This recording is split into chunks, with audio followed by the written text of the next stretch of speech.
Credo Espírita. Preâmbulo. Os males da humanidade vêm da imperfeição dos homens. É pelos seus vícios que se prejudicam uns aos outros. Enquanto os homens forem viciosos, serão infelizes, porque a luta dos interesses engendra sem cessar misérias. Boas leis contribuem, sem dúvida, para a melhoria do estado social, mas são impotentes para assegurar a felicidade da humanidade, porque não fazem senão comprimir as más paixões, sem aniquilá-las. Em segundo lugar, porque são mais repressivas do que moralizadoras, e elas não reprimem senão os atos maus mais salientes, sem destruir a causa. Aliás, a bondade das leis está em razão da bondade dos homens. Enquanto estes estiverem dominados pelo orgulho e pelo egoísmo, farão leis em proveito das ambições pessoais.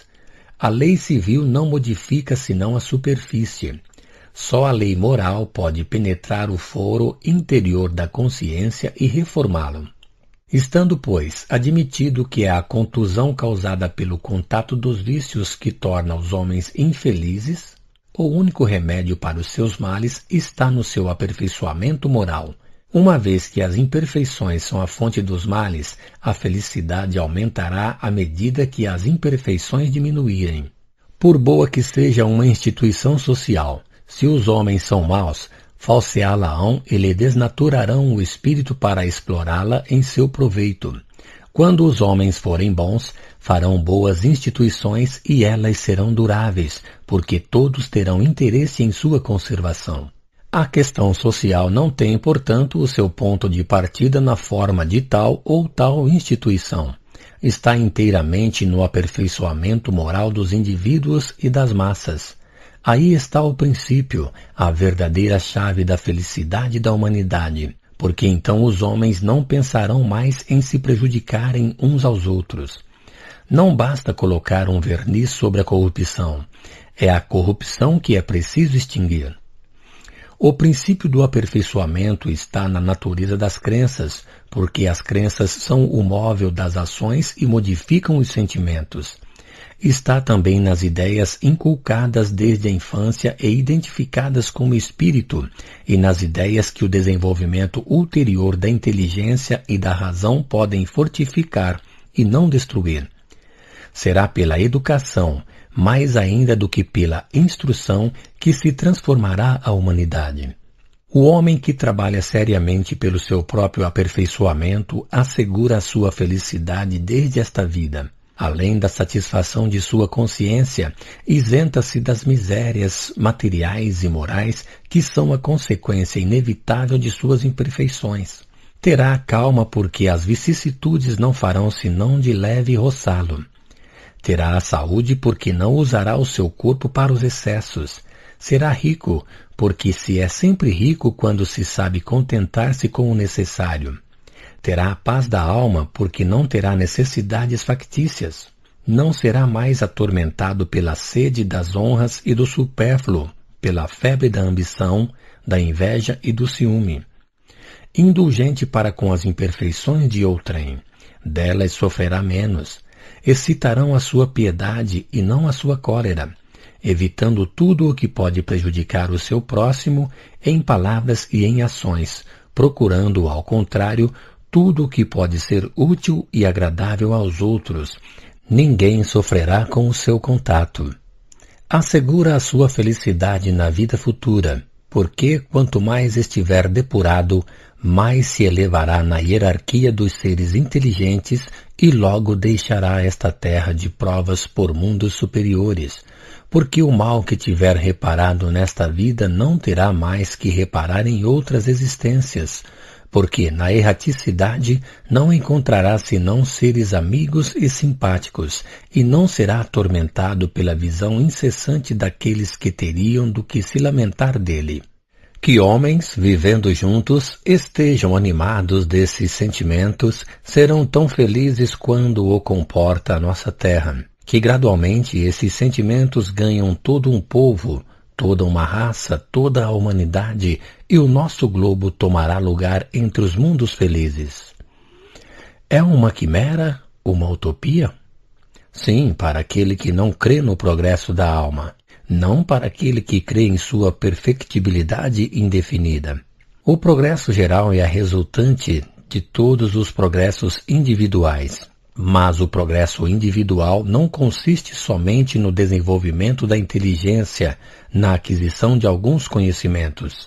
Isso não é senão uma parte do progresso e que não conduz necessariamente ao bem, uma vez que se vê em homens fazerem muito mal o uso de seu saber. Consiste, sobretudo, no aperfeiçoamento moral, na depuração do espírito, na extirpação dos maus germes que existem em nós. Aí está o verdadeiro progresso, o único que pode assegurar a felicidade da humanidade, porque é a própria negação do mal. O homem mais avançado em inteligência pode fazer muito mal. Aquele que é avançado moralmente não fará senão o bem. Há, pois, interesse para todos no progresso moral da humanidade. Mas os que fazem o aperfeiçoamento e a felicidade das gerações futuras, para aquele que crê que tudo acaba com a vida. Que interesse tem em se aperfeiçoar, em se constranger, em dornar as suas paixões, de privar-se pelos outros? Não tem nenhum. A própria lógica lhe diz que seu interesse está em gozar depressa e por todos os meios possíveis, uma vez que amanhã talvez não será mais nada. A doutrina do niilismo é a partida do progresso humano, porque circunscreve a visão do homem sobre o imperceptível ponto da existência presente, porque restringe as ideias e as concentra forçosamente sobre a vida material. Com essa doutrina, o homem, não sendo nada antes, nada depois, todas as relações sociais cessam com a vida. A solidariedade é uma palavra vã, a fraternidade uma teoria sem raízes, a abnegação em proveito de outrem um logro, o egoísmo com a sua máxima. Cada um por si, um direito natural, a vingança um ato de razão. A felicidade está para o mais forte e os mais espertos. O suicídio, o fim lógico daquele que, ao cabo de recursos e expedientes, não espera mais nada e não pode se tirar do lodaçal. Uma sociedade fundada sobre o niilismo levaria em si o germe da próxima dissolução. Outros, porém, são os sentimentos daquele que tem fé no futuro, que sabe que nada do que adquire em saber e em moralidade não está perdido para ele, que o trabalho de hoje trará frutos amanhã, que ele mesmo fará parte dessas gerações futuras mais avançadas e mais felizes. Sabe que, trabalhando para os outros, trabalhará para si mesmo. Sua visão não se detém na terra, abarca o infinito dos mundos que serão um dia sua morada. Entrevê o lugar glorioso que será seu quinhão, como o de todos os seres chegados à perfeição. Com a fé na vida futura, o círculo das ideias se alarga. O futuro está para si. O progresso pessoal tem um objetivo, uma utilidade efetiva. Da continuidade das relações entre os homens nasce a solidariedade. A fraternidade está fundada sobre uma lei natural e sobre o interesse de todos. A crença na vida futura, portanto, é o elemento de progresso, porque é o estimulante do espírito. Só ela pode dar coragem nas provas, porque lhe fornece a razão, a perseverança na luta contra o mal, porque mostra um objetivo. É, pois, em consolidar essa crença no espírito das massas que é preciso se ligar. No entanto, essa crença é inata no homem. Todas as religiões proclamam. Por que não deu até este dia os resultados que se deve dela esperar? É que, em geral, é apresentada em condições inaceitáveis para a razão. Tal como a mostram, rompe todas as relações com o presente. Desde que se deixa a terra, torna-se estranho à humanidade. Nenhuma solidariedade existe entre os mortos e os vivos. O progresso é puramente individual. Trabalhando para o futuro, não se trabalha senão para si. Não se pensa senão em si. E ainda por um objetivo vago que nada tem de definido, nada de positivo sobre o que o pensamento possa repousar com segurança. É, enfim, porque é antes uma esperança do que uma certeza material.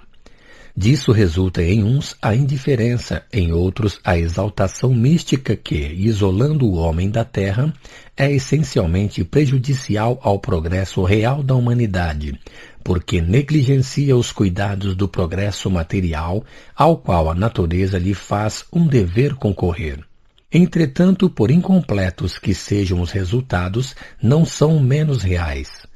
Quantos homens foram encorajados e sustentados no caminho do bem por essa esperança vaga?